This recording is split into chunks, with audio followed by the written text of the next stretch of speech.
If you didn't get enough of children murdering each other in the original Hunger Games films, there's more where that came from in this villain origin story prequel. Now, I'm a big fan of that Jennifer Lawrence series, which made me hesitant of this new installment, so I'll share my thoughts on the new The Hunger Games, The Ballad of Songbirds and Snakes. But first, if you like my reviews, please take a moment to like, subscribe, and turn on the notification bell. 10 years after the districts had been defeated in their revolution, the capital is losing its fervor for the extreme nature of the annual Hunger Games, where children, tributes, from each district fight to the death as restitution for their insurrection. In an effort to make the event more engaging, hence better remind the districts of their yearly punishment, high-profile capital students have been recruited to be advocates to each individual tribute. Coriolanus Snow has been assigned District 12's Lucy Gray, a loose cannon with little chance of winning the deadly competition. Welcome to the capital.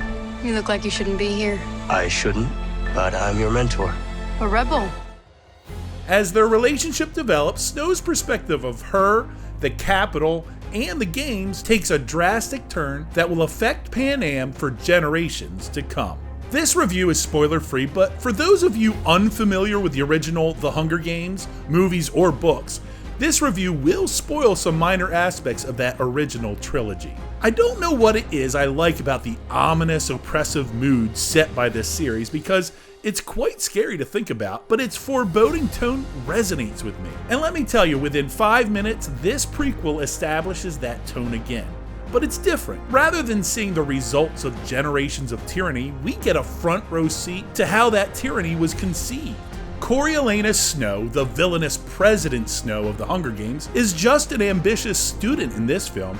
Or is he? The Ballad of Songbirds and Snakes is tasked with showing us his origin. And you know how it ends, but I assure you, you don't know the journey taken to reach that conclusion. The aspect of this film that fascinates me the most is the difference between this story's 10th Hunger Games and the evolution required to reach the 74th Hunger Games we first experienced from the perspective of heroine Katniss. While that Hunger Games event was enormously popular with polished parades, costumes, TV interviews, and so on, this Hunger Games didn't have an identity. There were no press junkets or fancy events, it was just a brutal gladiator event. So what we get to see is the transformation of this savage spectacle and the evil men and women that conceived what we see when Katniss finally arrives on the scene 64 years later. Rachel Zegler, known as Maria in Steven Spielberg's remake of West Side Story, plays surprisingly convincingly a singing Southern belle from Mining District 12. Her thick country accent caught me off guard at first, but she maintained her strong but frightened character throughout the film. Tom Blythe, unknown to me, was striking as the nuanced soon-to-be villain Snow. His piercing blue eyes made him appear vulnerable at times, and at other times showed a strength with which was not to be reckoned. We also get a deliciously evil performance from Viola Davis as the Game Master, Peter Dinklage as the tormented creator of the games, and an outstanding, uncomfortably funny performance from Jason Schwartzman as the first TV host of the Hunger Games. If you like Stanley Tucci in the original series, wait until you see Schwartzman. With elements reminiscent of Darth Vader's evolution in Star Wars, production design similar to the TV series Firefly, and violence akin to the horror movie Green Room, this The Hunger Games story is certainly dark, which makes the humor so distressing. For example, as each tribute enters the arena where they will fight to their death, the turnstile has an automated voice that says, "Enjoy the show." It keeps repeating as each person enters and acts as a constant reminder that the lives of these young people means nothing more than entertainment.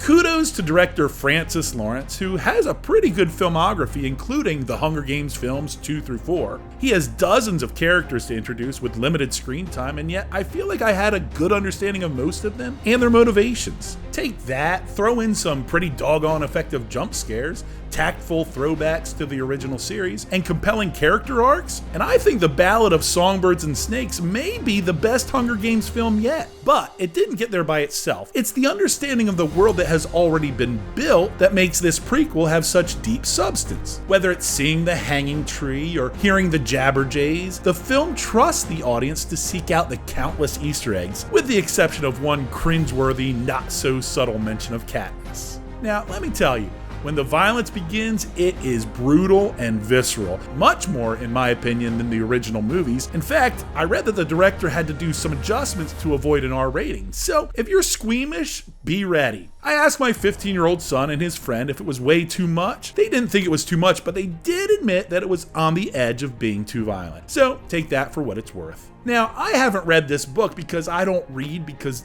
just so many words.